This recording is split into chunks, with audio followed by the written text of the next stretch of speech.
after we discussed the PSM organization and integration, now we will have in this micro lecture a look at the supplier integration before we conclude with this micro lecture. Supply management acts as a connection with external parties on multiple fronts, including materials, new technologies, information, and services. These parties include suppliers, government, and local communities.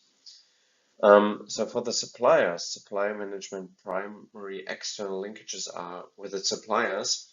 Supply management's primary responsibility is to maintain open communications with the suppliers and select the suppliers with which to do business.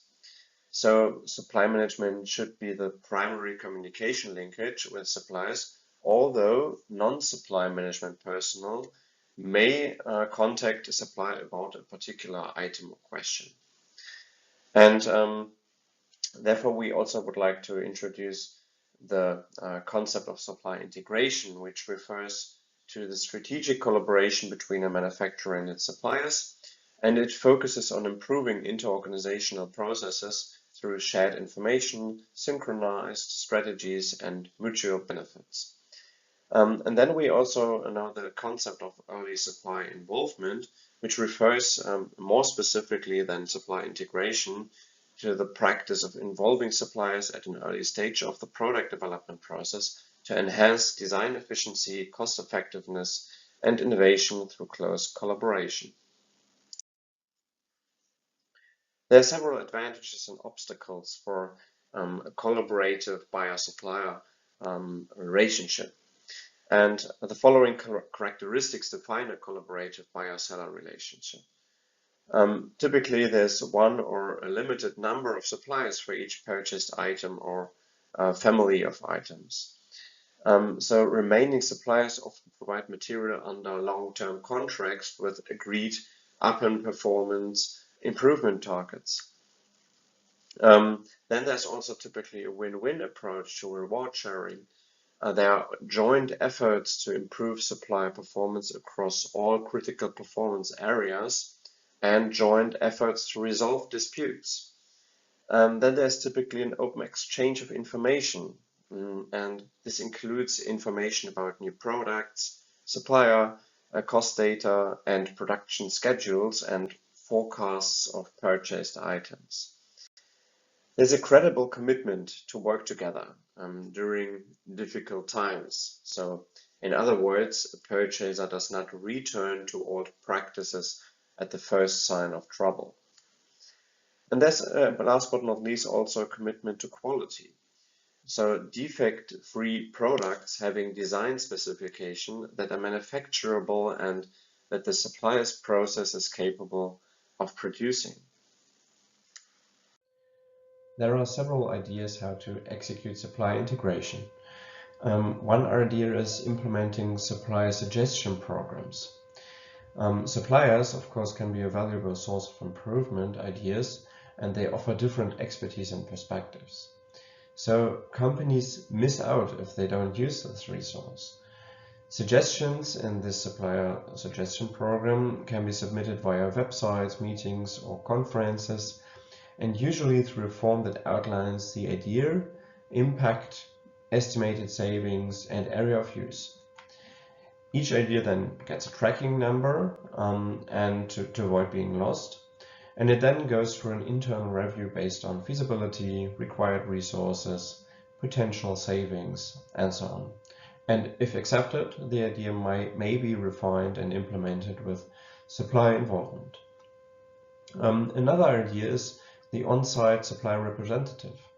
Some companies have supplier place permanent representatives on-site to help with inventory, technical support, or even production. The supplier covers the cost and assigns a full or part-time person, and these representatives support multiple departments and help improve processes directly on-site.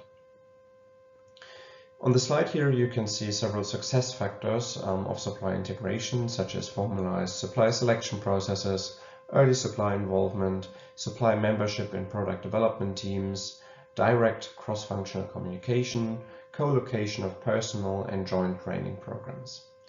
And there are three different integrated models which we use to distinguish supply integration. First of all, there's a white box, and this is a highly transparent model where the buyer shares detailed information, internal information, so for example designs, forecasts and processes with the supplier, and the supplier is deeply involved in early stages like product development or planning. Then there's a gray box, which means that it is a collaborative model where buyer and supplier jointly develop solutions. And here information is shared selectively and both sides contribute ideas and expertise, often during development or improvement projects. And the third integrated model is the black box, and it's a hands-off model where the buyer defines requirements or outcomes and the supplier independently develops the solution.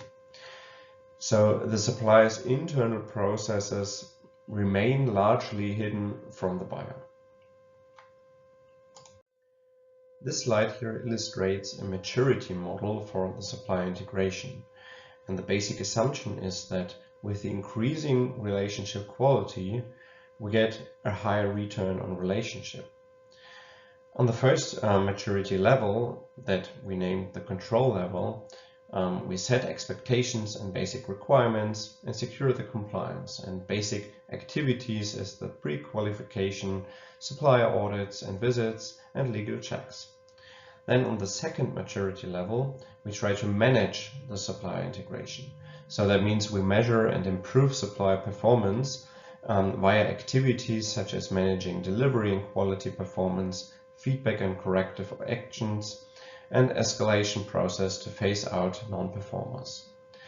Then on the third maturity level, which we named develop, we develop the suppliers through continuously support the development of supplier performance capability, supply chain oriented supplier segmentation, supplier development, supplier quality cycles, and supplier satisfaction. And with the keywords here are lean, management, Six Sigma, and so on.